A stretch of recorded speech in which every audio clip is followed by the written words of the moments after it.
دوستان عزیز سلام، در خدمتتون هستیم با ویدیو 13 از دوره جامع الگوهای کندلستیک. در این جلسه به معرفی و بررسی الگوهای 3 سرباز سفید و 3 کلاغ سیاه خواهیم پرداخت که یکی از الگوهای بازگشتی مهم هستند. پیشنهاد میکنم ادامه ویدیو رو با بنده همراه باشید. الگوهای 3 کلاغ سیاه و 3 سرباز سفید دوستان جزو الگوهای بازگشتی بسیار مهم و قوی هستند، ولی اگه بخوایم الگوی ایدئال و مناسب رو در نظر بگیریم بسیار کم در چارت مشاهده میشه و اینکه متاسفانه این الگو بسیار بد جا افتاده و توضیح داده میشه. حالا جلوتر بهش میپردازیم.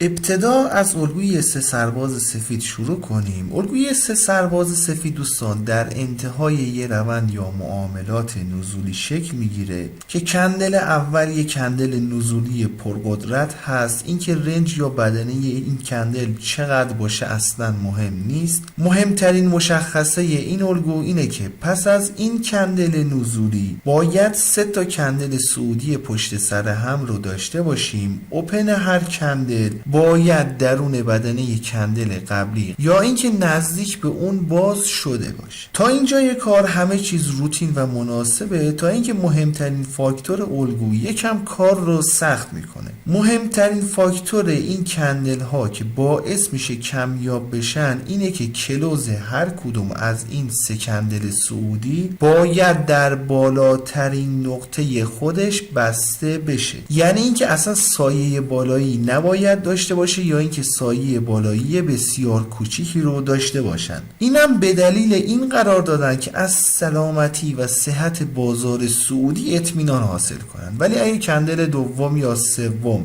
یه مقدار شادوهاش بلند بشه یا اینکه ضعف حرکتی در اونها مشاهده کنیم دیگه الگو کاملا فالس میشه. البته برای این حالت هایی که شادوی کندل ها کار رو خراب کنه یه سری اسم هایی رو در نظر گرفتن، ولی از اون حالت ایدئالش بسیار فاصله میگیره.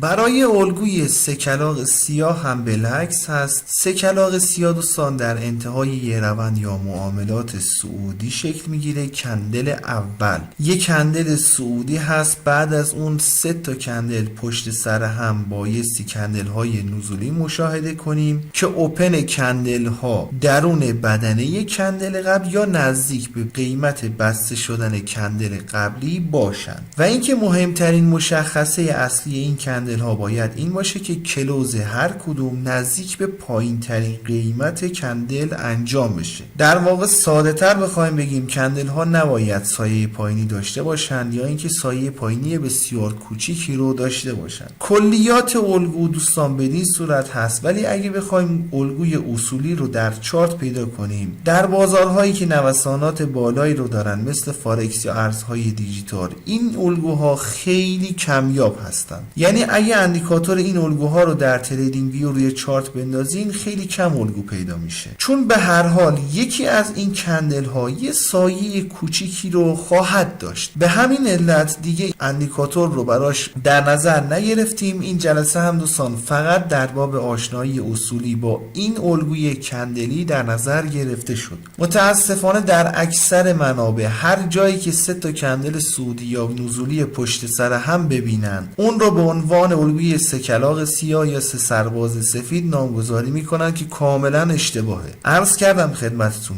یکی از این کندل ها سایه بالایی داشته باشه الگو کاملا فالس میشه و براش اسم دیگه ای در نظر گرفتن. یعنی اینکه میتونه الگوی بازگشتی باشه ولی الگوی ایدئالی که مطرح شده نیست و اسمش یه چیز دیگه هست. یه سری الگوهای دیگه هم داریم که به دلیل نایاب بودنشون در بازارهای پرنوسان دیگه مطرح نمی‌کنیم. اگه در بازار سهام یا بازارهایی فعالیت میکنید که نوسانات پایینی داره و دوست دارین مابقی الگوها رو یاد بگیرین میتونید پیوی تلگرام تشریف بیارین تا منبع معتبر بهتون معرفی کنم، برید و مطالعه کنید. در پایان هم از تمامی شما عزیزان که تا اینجای دوره با بنده همراه بودین سپاسگزارم. امیدوارم که دوره براتون مفید و گرهگشا باشه. ما علاوه بر آموزش الگوهای کندلستیکی در واقع با روانشناسی و حرکت شناسی هایی که مطرح کردیم به نوعی داشتیم پرایس اکشن هم آموزش میدادیم. من بهتون قول میدم بتونید با این الگوها به خوبی ارتباط برقرار کنید، در ادامه کار خیلی بهتون کمک میکنه و اصلا نقشه راهتون میشه.